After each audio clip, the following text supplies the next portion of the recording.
નમસ્કાર, જય દ્વારકાધીશ, જય માતાજી. અહીંયા મેં એક પાર્સલ મંગાવેલું હતું. એ છે ગોપી બ્યુટી મોલ અને મેં અત્યારના જ પાર્સલ આવેલું છે. મેં ઓપન કરેલું છે અને તમને સામે ખોલીને બતાવી રહી છું પાર્સલને. આપણે ગણેશ સ્થાપનાની શરૂઆત કરીએ કે કોઈ પણ મંગળ શુભ કાર્યની શરૂઆત કરીએ, આપણા ઘરે લગ્ન પ્રસંગ હોય કે પછી તમે ગોદ ભરાઈની હોય, શ્રીમંત હોય, કોઈ પણ નાનો મોટો શુભ પ્રસંગ હોય તો તમે આમાં આપણે જે છેડી બાંધીએ છીએ એમાં આપણે સામાન્ય નોર્મલ ચૂંદડીનો ઉપયોગ કરતા હોય છે. પણ મને આ ગોપી બ્યુટી મોલની આ ચૂંદડી બહુ જ મસ્ત લાગેલી છે અને મેં મંગાવેલી હતી. કારણ કે આપણા ઘરે શુભ પ્રસંગ તો આવતા જ હોય. સત્યનારાયણની રાંદલ માતાજી તેડવા આવ્યો કે કોઈ પણ શુભ પ્રસંગની શરૂઆત કરવી હોય તો આ મેં ચૂંદડી મંગાવેલી હતી જે તૈયાર જ છે.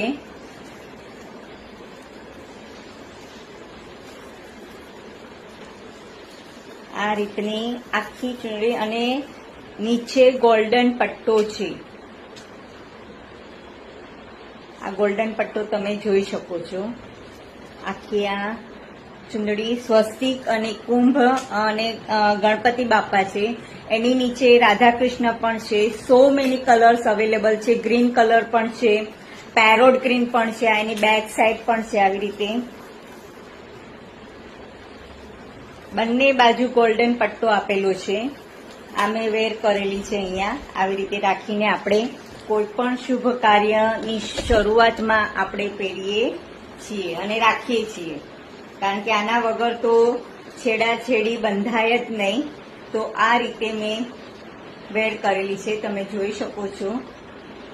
એની સાથે પણ મેં આપણે ગણપતિ ગજાનન મહારાજને જ્યારે બેસાડીએ કે એમની સ્થાપના કરીએ કે એમાં પણ શુભ પ્રસંગમાં એમને પણ પહેલા આપણે આમંત્રણ આપવું પડે છે. તો એની સાથે રિદ્ધિ સિદ્ધિ પણ હોય છે.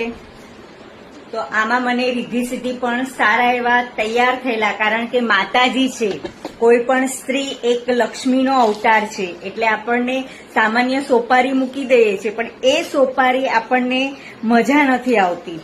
આપણને આમ કંઈક યુનિક જોવે છે, કંઈક વેરાયટી જોવે છે. તો એ વેરાયટી માટે મને આ ગોપી બ્યુટી મોલમાંથી સરસ મજાના રિદ્ધિ સિદ્ધિ સાથે આ તમે જોઈ શકો છો.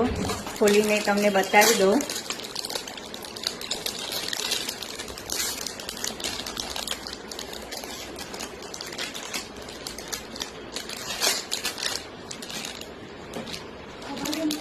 આ જુઓ, એકદમ સરસ યુનિક કામ લાગે. માતાજીનું આખું સોપારી ઉપર જ બનાવેલું છે એમણે. આ રિદ્ધિ અને આ સિદ્ધિ એ મને બહુ જ બે પસંદ આવેલા હતા. તો મેં એને ઓર્ડર આપેલો હતો. જો તમને પણ આવા રિદ્ધિ સિદ્ધિ પસંદ આવ્યા હોય અથવા તો તમને આવી ચૂંદડી વેર કરવી હોય, તમારે લેવી હોય તો કમેન્ટ ઉપર પીપી લખજો. હું તમને એમનો કોન્ટેક્ટ નંબર અને એમની લિંક જરૂરથી મોકલાવી દઈશ. હજી તો મેં સરસ મજાના એક બે તોરણ પણ મંગાવેલા છે. દિવાળી આવી રહી છે અને આપણા કાઠિયાવાડ સાઈડ તો આપણું ઘર આખું શણગારીએ એવું સારું લાગવું જોવે. એટલા માટે મેં તોરણ મંગાવેલા છે. તો તોરણ આવશે તો એ પણ તમારી સમક્ષ જરૂરથી રજૂ કરીશ. પણ આ રીતિ સિદ્ધિની જરૂરથી કમેન્ટ કરજો કે કેવા લાગ્યા છે. અને આ ઊભી થઈને તમને બતાવું છું આખી ચૂંદડી કે કેવી મેં વેર કરી છે. બેઠા બેઠા તો આપણે આવી રીતે બેસીએ છીએ પૂજામાં, એટલે મેં બેઠા બેઠા તમને બતાવેલી છે. હવે સેજ તમને ઊભી થઈને બતાવું. આ ચૂંદડી વેર કરી છે મેં. અને અહીંયા પાછળ જે બેક સાઈડ છે આ જુઓ, આ રીતે આપણે આ તમને ગોલ્ડન પટ્ટો પણ દેખાય છે. આ રીતે આપણે વર અને વધુના પણ છેડી આપણે બાંધીએ છીએ તો આ રીતે બાંધી શકાય છે અને આ રીતે વેર કરી શકાય છે. અને આ મોટો પટ્ટો આવી રીતે પણ તમે કરી શકો છો. મેં નાનો એવો રાખેલો હતો. આ તમે મોટો પણ રાખી શકો છો. આ પાછળ બેક સાઈડ પણ મેં તમને બતાવેલી છે.